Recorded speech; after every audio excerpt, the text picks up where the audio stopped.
السلام عليكم ورحمة الله وبركاته. يوم جديد ويوم سعيد على حضراتكم، جمعة مباركة إن شاء الله. حابب بس أتكلم كلمتين قبل ما ندخل في موضوعنا الرئيسي النهاردة، وهو مباراة الأهلي والمصري، عن مشوار نادي الزمالك في البطولة العربية. وهي نادي الزمالك في البطولة العربية مشواره كان بالنسبة لي يعني مذبذب، يعني كلنا وكل الناس ما توقعناش البداية اللي أكتر من جيدة لنادي الزمالك أمام الاتحاد المنستيري، والفوز برباعية وأداء هجومي. كان زمالك أسوريو يعني اللي كان بيحاول يعمله أسوريو، والخطة اللي كان بيلعب بيها إذا كانت 3-3-3-1 أو أيا كانت التشكيل اللي كان بيلعب بيه، ولكن قدر إن هو يكسب الاتحاد المنستيري ويكون عنده قوة هجومية ضاربة، وتوفق في التبديلات بتبديل سيد نيمار اللي نزل جاب جونين. ولكن بنتفاجئ في الماتش اللي بعده بالهزيمة أمام نادي الشباب، والعصبية الزيادة من اللاعبين والاعتراضات الغير مبررة اللي خرجت اللاعبين عن المباراة، التشكيل اللي يعني كان فيه احترام، يعني معلش أنا آسف اللفظ، كان فيه احترام مبالغ فيه لنادي الشباب، اللي بالنسبة لي ما كانش فيه أي سبب ولا أي داعي للاحترام المبالغ فيه ده لنادي بحجم نادي الشباب. يعني نادي الشباب طبعا على عيننا وعلى راسنا، من فوق أحد الأندية السعودية الشقيقة، ولكن نادي ما فيه يعني بالنسبة لي فرقة فاضية. يعني فرقة فاضية مفيش فيها إلا إيفر بانيجا، راجل بيلعبك على الواقف، وحسان التومباكتي المساك، وشكرا على كده. يعني شكرا على كده جدا يعني انا اكاد اجزم ان لو النادي الاهلي بيلعب فرقه زي الشباب دي، ده 2 3 مستريح مرتاح. ولكن انت اديتهم الاستحواذ واديتهم الكوره، وكنت بتدافع وبتحاول تلعب على الهجمات المرتده، ولكن يعني ما قدرتش ان انت تستمر. غير العصبيه الغير مبرره من كابتن نادي الزمالك، غير العصبيه غير مبرره من اللعيبه، اللي ادت للنتيجه اللي احنا شفناها في الاخر، وهي هزيمه نادي الزمالك امام الشباب 1-0. ما بقاش قدامك غير ان انت هتلعب مباراة النصر اللي مصر كلها وانا واحد منهم توقعت ان الزمالك هينزل ياكل 3-4 مرتاح، يعني مرتاح قوي يعني. ولكن اتفاجئنا بأداء نادي النصر برضو الفاضي. برضو فرقة لو انت قفلت على مفاتيح لعبها، خلص انت الجيم بتاعك، وبتحاول ان انت تدور الكرة في نص الملعب وتعمل جبهات. وبصراحة يعني انا كنت شايف ان عمرو السيسي كان مش فاهم واخد حبوب شجاعة او قالب على يعني على لعيب تاني. ده مش عمرو السيسي اللي كان بيلعب امبارح، عامل مجهود اكتر من رائع، بغض النظر عن ان شيكابالا ورونالدو هما الاثنين الكوره كانت بتتكعبل في رجلهم، ولكن برضو اللمسه كانت فارقه. فضلت انت كسبان المباراه لحد يعني الدقايق الاخيره في المباراه، ولكن الكوره برضو ملهاش اي تلاتة لازمه. تيجي في الجون راجل باك شمال كونان جايب راحته خالص من ناحيه الشمال بتاعه النصر، اليمين بتاعه الزمالك، ولا في باك يمين بيقابل، ولا في هاف يمين بيقابل، ولا في حد تالت من نص الملعب بيضم يغطي على الهاف اليمين يقابل.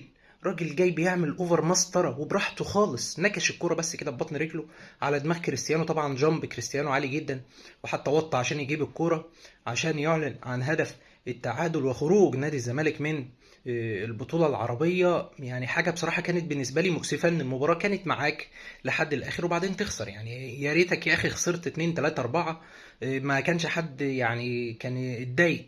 ولكن دي تضايق اكتر، يعني دي تضايق اكتر ان خلاص المباراة كانت في ايدك وبعدين تخسرها في الدقايق الاخيرة يعني. لكن هارد لك يعني لنادي الزمالك في المباريات واللقاءات الجاية يعني.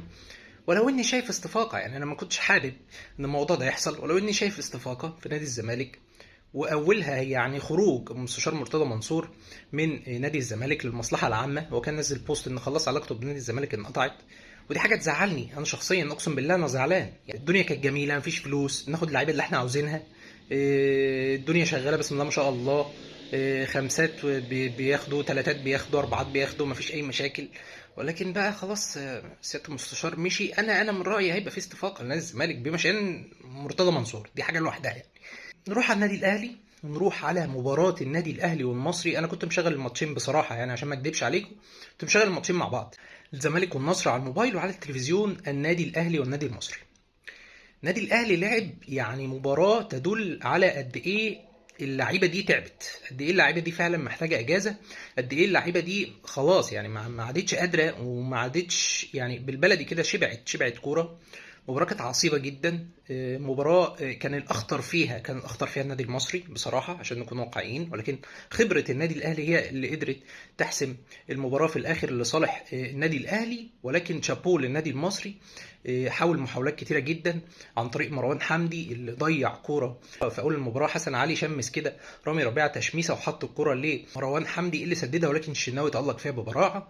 مروان حمدي برضو كان في كوره ادت الى اصابه خالد عبد الفتاح وبرضو، ولكن الشناوي قدر انه يتعامل معاها بكفاءه كبيره جدا. ولكن العرضيات كانت يعني العرضيات والكرات الثابته اللي كان بيلعبها الياس الجلاصي كانت بتعمل خطوره كبيره جدا على مرمى النادي الاهلي. وده ان دل على شيء يدل على حاجه، ان النادي الاهلي كان بيلعب يعني بمساك واحد احتياطي والتاني كان باك يمين، مش مساك، مش مركزه الاساسي.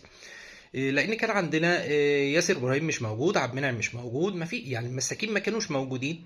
فاضطرينا ان احنا نلعب برامي ربيعه وخالد عبد الفتاح. وكمان لما خالد عبد الفتاح خرج نزل محمد هاني ناحيه المساك، ونزل طاهر محمد طاهر لعب باك يمين. يعني النادي الاهلي كان بيرقع من كتر اللعيبه اللي كانت مجهده والايقافات واللي كان حاصل يعني في النادي الاهلي والغيابات اللي كانت موجوده. ولكن خبره النادي الاهلي قدرت ان هي تحسم المباراه في الدقائق الاخيره بضربه جزاء لحسين الشحات. نيجي بقى نتكلم عن ضربه الجزاء. ضربه الجزاء انا ما بتكلمش كتير في الحاجات التحكيميه يعني، والحاجات دي بحب اسيبها للخبراء، ولكن بيبقى ليا راي بسيط يعني بصفتي ان انا راجل لعبت كوره. يعني ضربه الجزاء بتاعت النادي الاهلي امبارح كوره كانت مع الياس بالجلاصي. الياس دخل جوه منطقه الجزاء بالكوره بشكل غير مبرر تماما. لحد الان احنا كلنا واحنا بنتفرج على الماتش مش فاهمينه.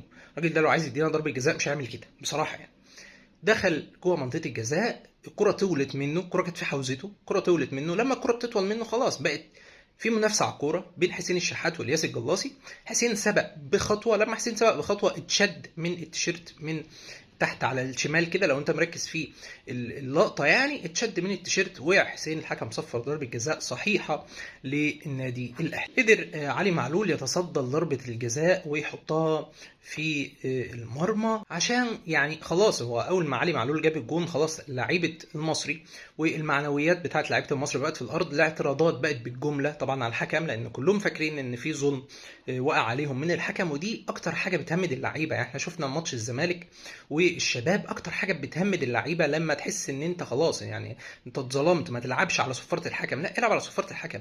يعني الزمالك في ماتش الشباب كان جه فيه جون من ضربه جزاء، هم برضو كانوا شاكين في صحتها، ولكن كل الخبراء طلعوا قالوا ان هي ضربه جزاء.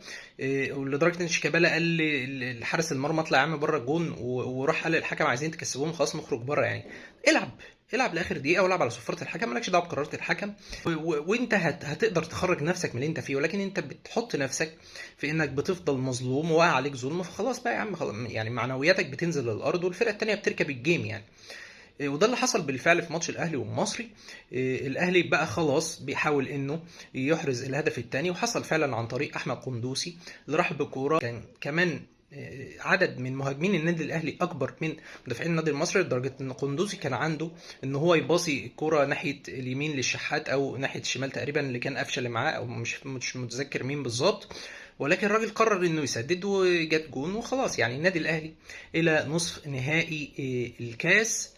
مباراة كانت مجنونة في دقائقها الأخيرة، ومباراة استمتعنا بيها جدا جدا جدا زي ما استمتعنا بمباراة النصر والزمالك. ولكن النادي الزمالك خرج من البطولة العربية، هو النادي الأهلي إلى نصف نهائي كاس مصر. وبكده نكون يعني خدنا خلاص أجازة من الموسم. موسم طويل، موسم أقل ما يقال عنه مرهق جدا.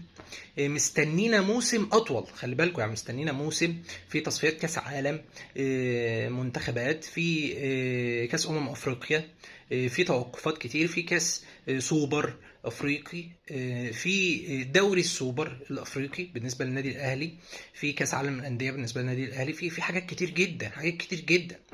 فبنتمنى قائمة النادي الأهلي تكون كلها على قلب رجل واحد، أي حد ينزل يلعب زي ما كان حاصل في الموسم اللي فات. وبكده نكون خلصنا حلقتنا النهاردة. بنتمنى حضراتكم جمعة مباركة إن شاء الله، وبنتمنى كمان الفيديو يكون عجب حضراتكم. لو عجبكم ما ننساش نعمل لايك وفولو على الصفحة على الفيسبوك، ولو بتتابعني على اليوتيوب ما تنساش اللايك للفيديو والاشتراك في القناة.